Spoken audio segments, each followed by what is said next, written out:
শুনে ইঁদুর তার ছানাকে নিয়ে চলে যায়। আর কালু কাক ফলটা নিয়ে বাসায় চলে আসে আর কুহুকে ফলটা খেতে দেয়। কি ব্যাপার বাবা, তোমার খেতে এত দেরি হলো কেন? আর তুমি সামান্য একটা ফল এনেছো কেন? আরে তোকে তো বলাই হয়নি, সেদিন টোনার চিকিৎসার সব টাকা আমি দিয়েছি।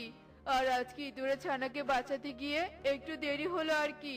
হোক মা, আজকের মতো এই ফলটা খেয়ে নে, কাল তোর জন্য অনেক খাবার নিয়ে আসবো। কালুর কথা শুনে কুহু আর জেদ না করে ফলটা খেতে থাকে। কালু কাক খুব ক্লান্ত থাকায় খাবার না খেয়ে ঘুমিয়ে পড়ে। আর রাত গভীর হতেই কালু কাকের শরীরের তাপমাত্রা বৃদ্ধি পায় আর কালু কাক জ্বরের কারণে শয্যাশায়ী হয়ে পড়ে।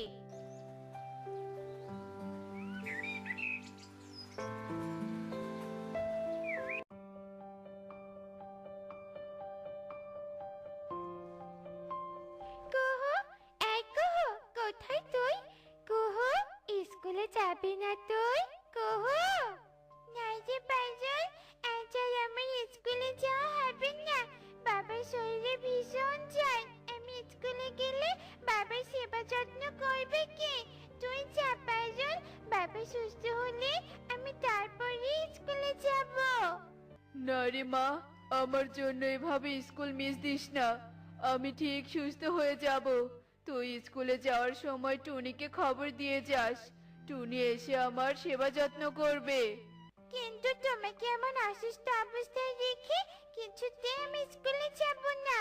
তবে তুমি বিশ্রাম নাও বাবা, আমি যাচ্ছি টুনি মাসিকে ডাকতে। এ কথা বলে কুহু পারুলের সাথে বেরিয়ে যায়। পারুল স্কুলের দিকে যায় আর কুহু টুনির বাসার দিকে যেতে থাকে। আর মাঝপথে খুব জোরে বৃষ্টি নামে আর কুহু বৃষ্টিতে ভিজে টুনির বাসায় যায়। কি ব্যাপার কুহু, তুই এত বৃষ্টির মধ্যে আমার বাসায় কি কারণে এসেছিস? আসলে মাসি, আমার বাবা খুব অসুস্থ। কাল রাত থেকে জ্বরের জন্য বাবা ঠিক মতো চোখও মেলতে পারছেন না। বাবা তোমাকে খবর দিতে বলেছে। আমাকে খবর দিয়ে কি হবে? আমি কি ডাক্তার নাকি? তুই যা ডাক্তারকে খবর দে। ডাক্তার গেলে তোর বাবা চিকিৎসা করবে। আমি ওখানে গিয়ে কি করব বল? কি ব্যাপার টুনি, এই ঝড় বৃষ্টির মধ্যে কার সাথে কথা বলছো? আমার ঘুমের ব্যাঘাত ঘটছে কিন্তু। শুনলি তো, টোনা বিরক্ত হচ্ছে। যা কুহু, তুই জলদি এখান থেকে চলে যা। কুহুকে আর কোনো কথা বলার সুযোগ না দিয়েই টুনি দরজা বন্ধ করে দেয়।